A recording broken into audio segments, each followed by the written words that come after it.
welcome to another episode of Inside the FLX. I'm Josh Durso, and as always, we are coming to you from the FingerLakes1.com studios in downtown Seneca Falls. We have an exciting and important show today as we discuss domestic violence, and to talk about this issue, we are joined by Nina Hamilton, Program Director at Safe Harbors of the Finger Lakes, an organization dedicated to combating domestic violence. Nina, thanks a lot for stopping by. Thank you for asking me to be here. So, first off, tell us a little bit about yourself and how you became involved with Safe Harbors. Okay, my background is in education. I was a teacher, and but victim services it's an area that was always near and dear to my heart. I had a little background of that in my undergrad. So at one point I just decided, I saw an ad in the paper for Safe Harbors and decided to apply. So how long now have you been with Safe Harbors? A little over 6 years. Okay. So talk to us a little bit about how the organization has evolved over the years, or how it started. What did Safe Harbors look like a number of years ago compared to what it does now? Sure. So we started in 1982, and it was a collaboration with Rushville Health. And eventually, in I believe it was in 2002, we incorporated and became Rape and Abuse Crisis Services of the Finger Lakes. And that is, we focus primarily on sexual assault, sexual abuse, child sexual abuse. We also did preventative programming in the schools, talked a lot about okay touch and not okay touch with school children.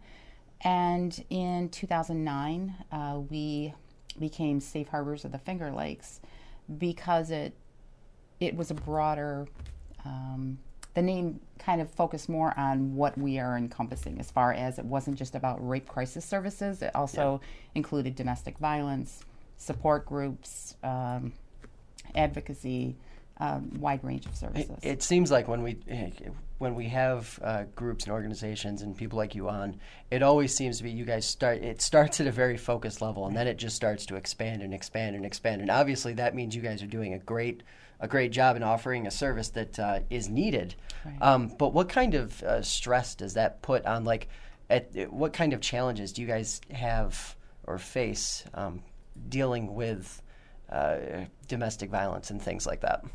Well, I mean, I think, do you mean at a personal level or the no, agency? How does the agency sort of deal with and respond to whether it's the financial stress or whether it's the organizational stress, just having the manpower to do the things you need to do? Well, I mean, we all have separate roles that we perform. We have educators, advocates, management, but when there's a crisis and we need somebody to be there, whoever is available. We've all been trained in the same way. We're all trained and we all know how to respond to people that are victims of domestic violence or sexual assault. So we respond. You do it. Yeah. There is no, that's not my job. That's just not a part of our agency. I mean, everybody jumps in where they can to help out. Yeah. So to walk us through that, how do you guys respond? So someone calls you and they're obviously in a very tough spot. Right. So what does your response look like as an organization? Okay, so when somebody calls our hotline or if they call the office, the first thing we're going to try to find out is, okay, are you safe where you are right now? That's the first thing we need to assess. Get a little more information, try to find out what's going on in their life at that point. Sometimes we'll have somebody call us when they're locked in a room because their abuser is pounding and screaming and yelling, and we advise them that if they feel like it's safe to do so, call the police. Try to get get somewhere where it's going to be safe for you. Try to find out if they have children. Are the children in danger?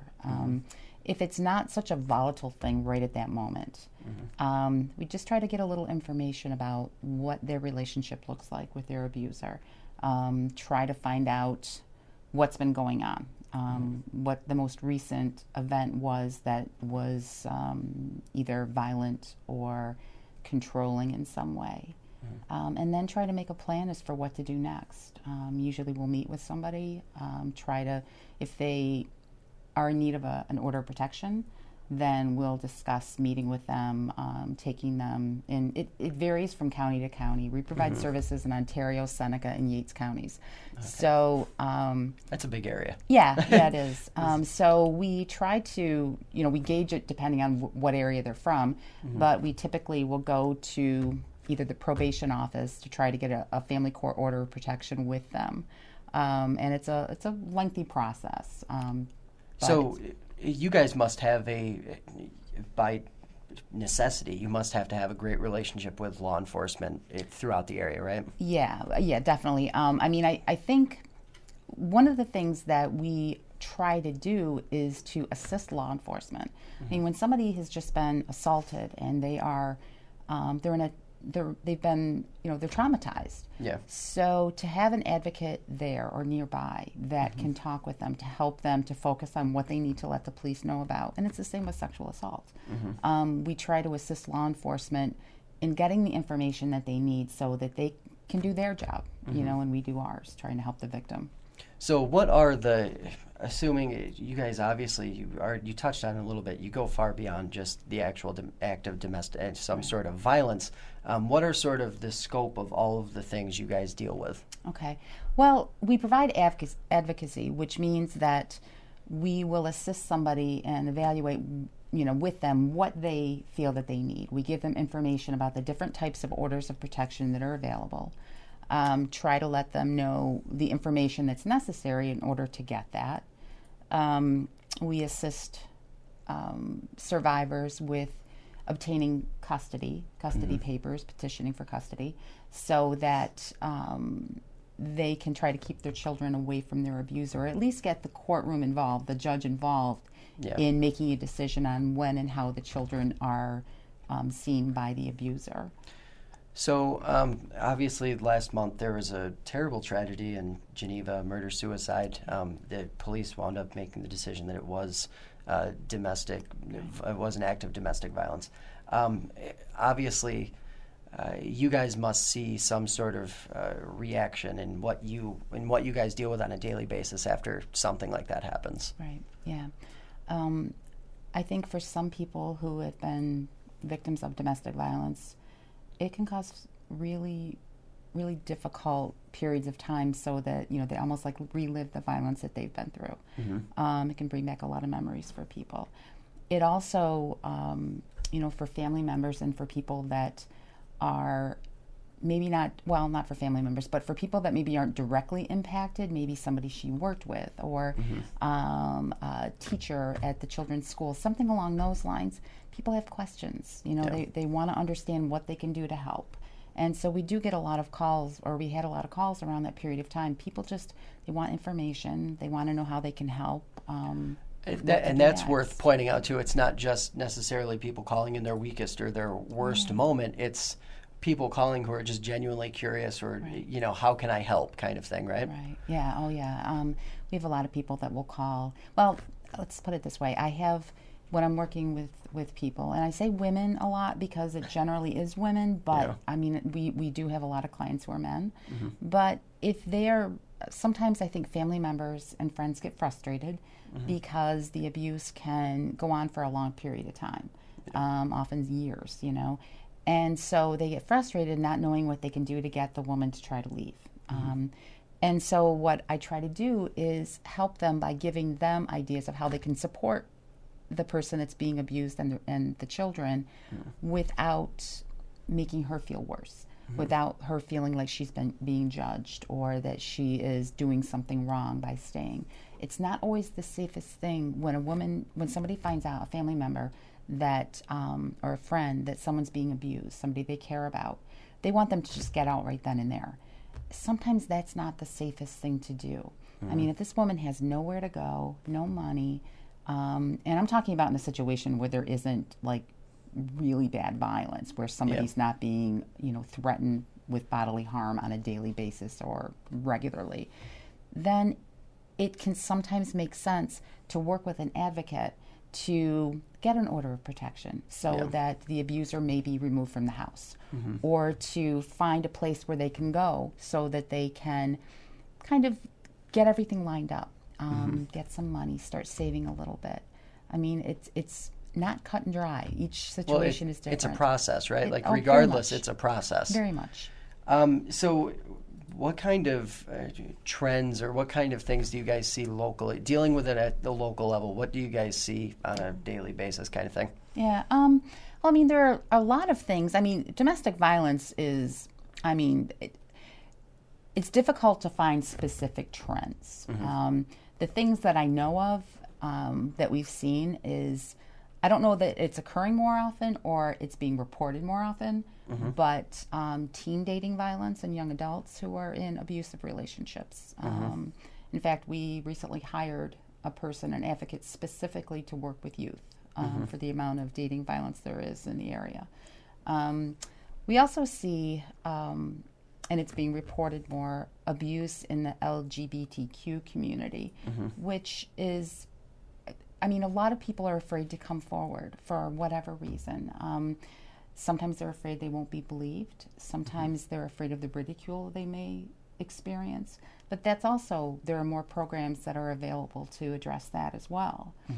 Drug and alcohol abuse, heroin epidemic. Those don't cause domestic violence, but they can cause exaggeration in the violence. They can cause the violence to be more pronounced. People lose their inhibitions when they use alcohol, and so the violence might become a little more extreme. So we've seen that with the amount of drug abuse that's available, or drugs that are available. Domestic violence in the migrant community is, and that's also being addressed. People that are, we don't have a lot of this here, although there's some in the refugee community. But that's something that's a real problem. You have to be very culturally aware of each specific person that is experiencing that abuse and how you address it. And because it's something, in languages are a barrier in some ways, so those are some of the things we've seen. What is one of the, like, obviously we're having this conversation just a couple weeks after something terrible happened, but one of the things we were talking about before we came on the air was just sort of this conversation should be happening continually. Explain why you just make the case for people who maybe are kind of, well, I heard about that, but you really should be thinking about this all the time. Yeah. I think there are a couple of reasons why people aren't doing that. It's an uncomfortable subject. People don't want to think that it's happening all around them, and unfortunately it is. It's, people are usually, the interesting thing that I find is when I'm in court with somebody and maybe the parents weren't aware that their daughter was being abused, and so we're in court and they're like, we had no idea. There's not really a face of domestic violence. It's kind of any face, every face. It's everywhere. And I think people are a little apprehensive to want to face that. They don't really want to think that it's there. And to give the viewers here a little bit of perspective as far as what kind of, I know you brought some numbers, some stats in. Talk to us a little bit about the sheer volume. We had talked, some of the numbers are just explosive. Like you hear them and you think to yourself, oh, wow. Right. So just run us through a couple of them. Okay. All right. So the one that sticks out to me a lot that is really troubling is that domestic violence is the third leading cause of homelessness in families and women where there's women in families. So homelessness, third leading cause of homelessness of all the people in the United States. Another one is a woman is 70% more likely to be murdered in the first few weeks after leaving an abusive partner than at any other time in that abusive relationship. That's when when the abuser's power and control is taken away. And so abusers don't view their significant other as their own person. They view them as a possession. And so when that person takes a little power back and decides that they're going to try to leave or try to stand up for themselves, it can become very volatile very, very quickly. Another thing is that men who are exposed to DV or domestic violence as children are 4 times more likely to perpetuate the violence as adults. Yeah. So 4 times more likely. If you think about that, that's a huge number.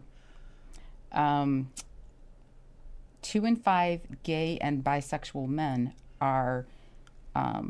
will experience domestic violence in their relationships. Mm-hmm. And I think it's important to be aware of that.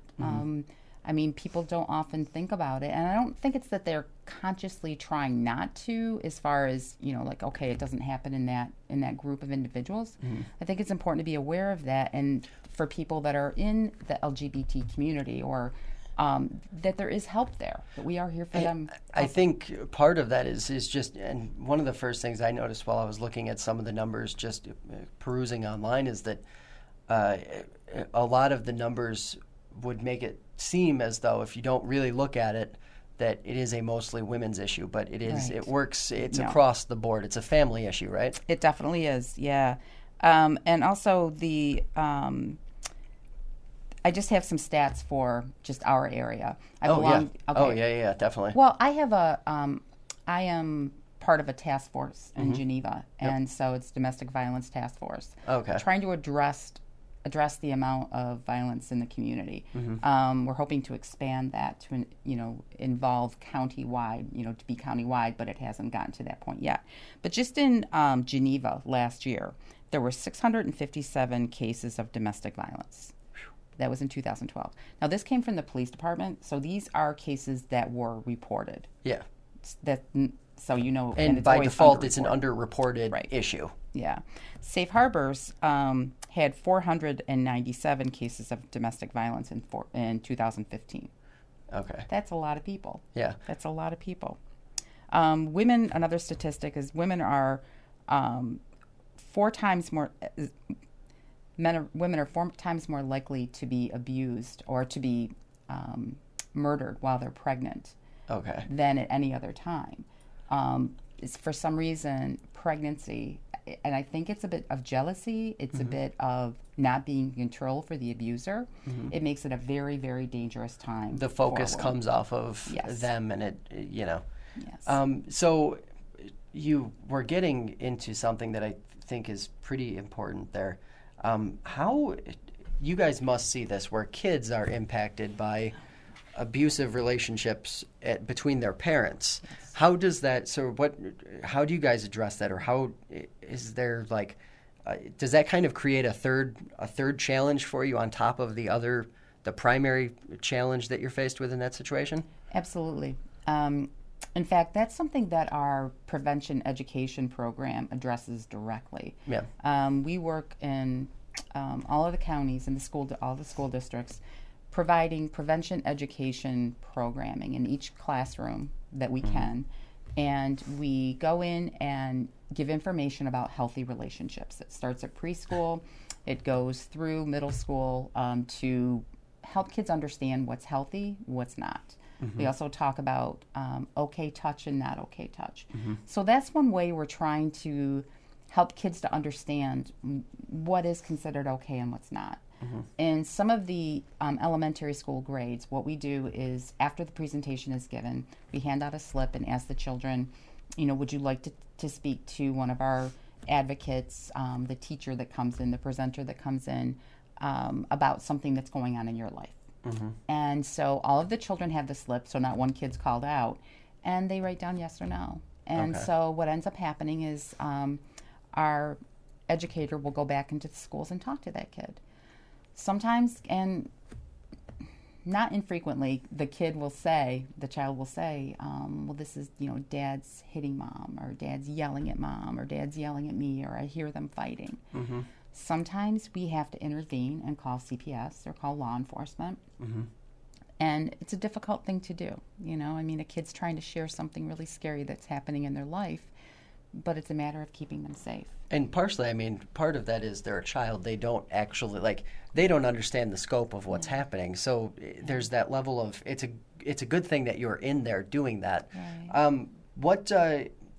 That continues right through high school, correct? Well, we don't offer the prevention ed right through high school, but we do offer support groups. Yeah. And we have the support groups throughout whatever district wants it, with we do it through elementary, middle, high school. And we're trying to expand that program quite a bit. We have a facilitator now that's her whole job is to do support groups. So, and that's a way that we can talk more about healthy relationships. And so sometimes we'll find, like a person will share, one of the kids will share, my parents fight a lot, or there's a lot of anger and yelling going on in my home. And they'll try, they'll give the mom our number or say, maybe these people can help. It's a way of the child being able to reach out and be able to get some support so that they can understand that this isn't the way it should be.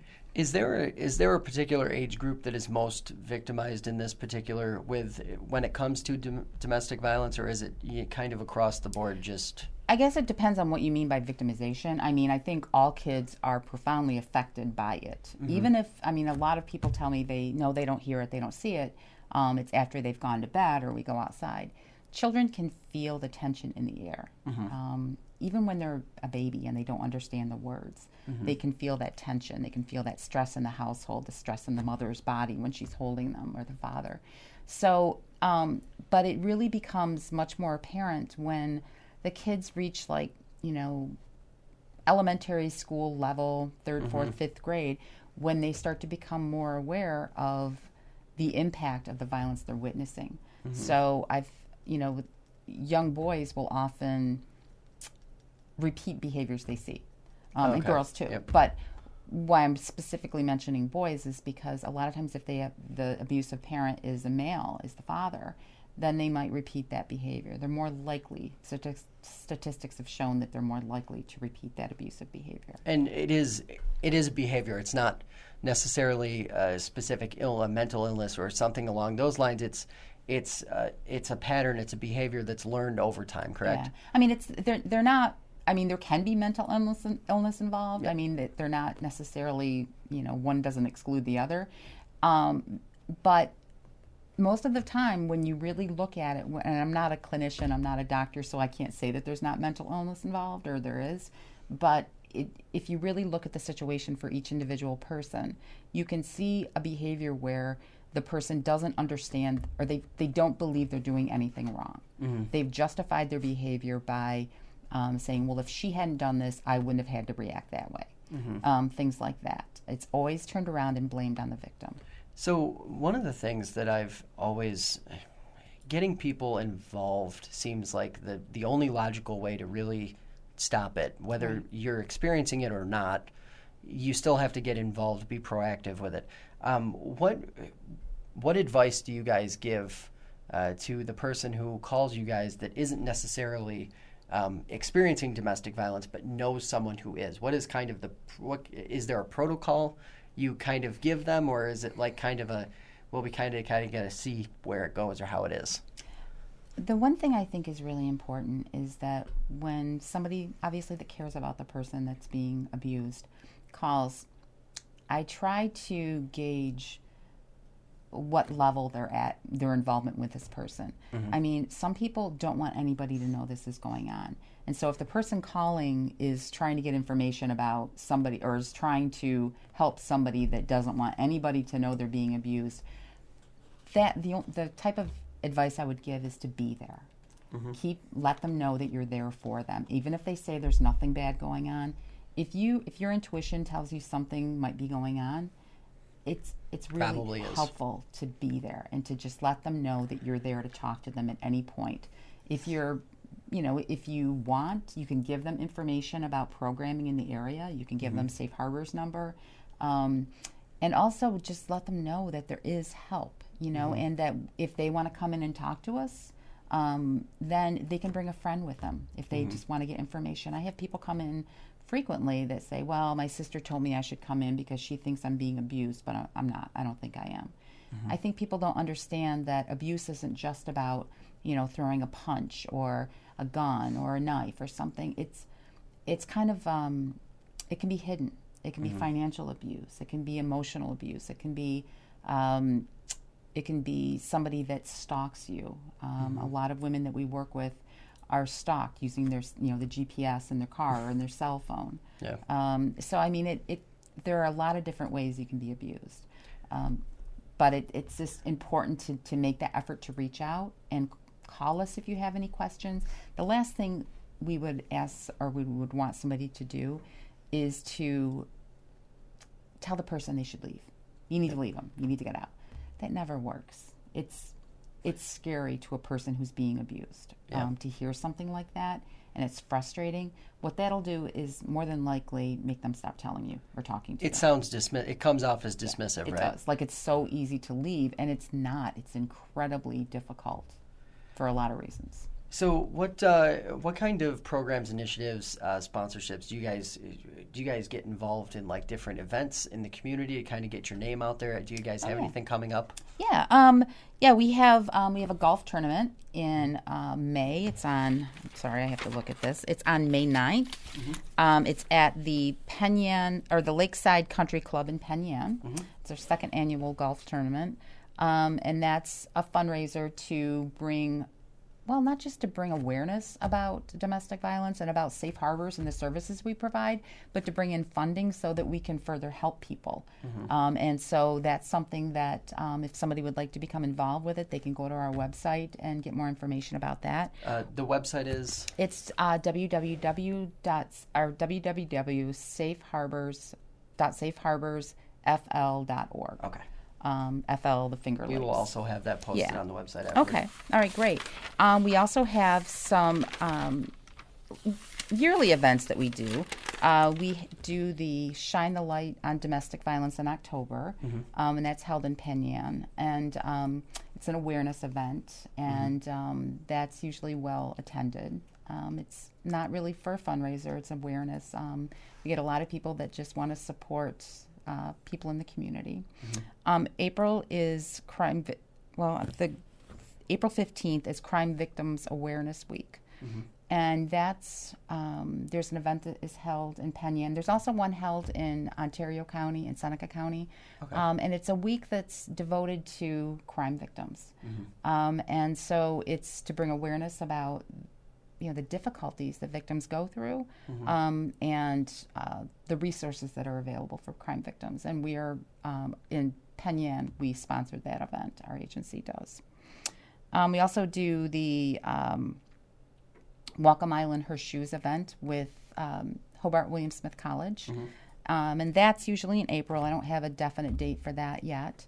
And for people not aware of it, it's an event where men will walk a mile in women's heels to raise awareness about the difficulty that people face trying to leave a violent relationship. Mm-hmm. And so those are some of the events. We also have our yearly, every Christmas, I run a program that we find sponsors mm-hmm. to sort of adopt a family, one of our families who have been touched by domestic violence or sexual abuse during the year. To provide presence. I mean, if a woman has just left an abusive relationship and is starting off on her own and has children, there is no extra money. It's starting over from ground zero. Right. So it's such a relief for them to know that there's somebody that will provide a few presents for their family, and we always get some for the moms. Yeah. So that's a really important initiative that we do. That's really awesome. Just as one, what would be sort of your parting message to people as a whole? Why they should be thinking about this 365 days a year? Well, 1 out of 4 people are going to experience domestic violence. So I think it's really important that we understand that you may not think you know somebody right now mm-hmm. who is in an abusive relationship, but you will eventually. Mm-hmm. 1 out of 4 people. So I think it's very important to be aware, to make sure that you understand how you can help as far as offering support. If somebody says mm-hmm. something to you, if you think you notice something, one of your children says they heard something at somebody else's house, I'm not saying call the police or intervene on your own, in your own way to step into a violent situation. That would be really dangerous and not advised at all. But just to be aware of what's going on around you. Listen and pay attention. Yeah, just to be able to offer somebody a little support when they might need it. Mm-hmm. Maybe be just in the back of your mind, I know that there's an agency that helps people that have been sexually abused, people that have been victims of child abuse, people that have been victims of domestic violence. Mm-hmm. That way they know, I know there's something somewhere, so this might help you. I think that's important. All right. Well, thanks a lot for coming on.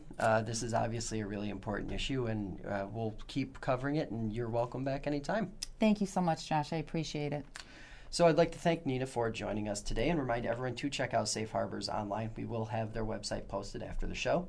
As always, though, the latest news, updates, and podcasts are just a click or a touch away with the Finger Lakes One app. It's available on Apple and Android devices. For Nina Hamilton, I'm Josh Durso, reminding you to join us next week on another episode of Inside the FLX.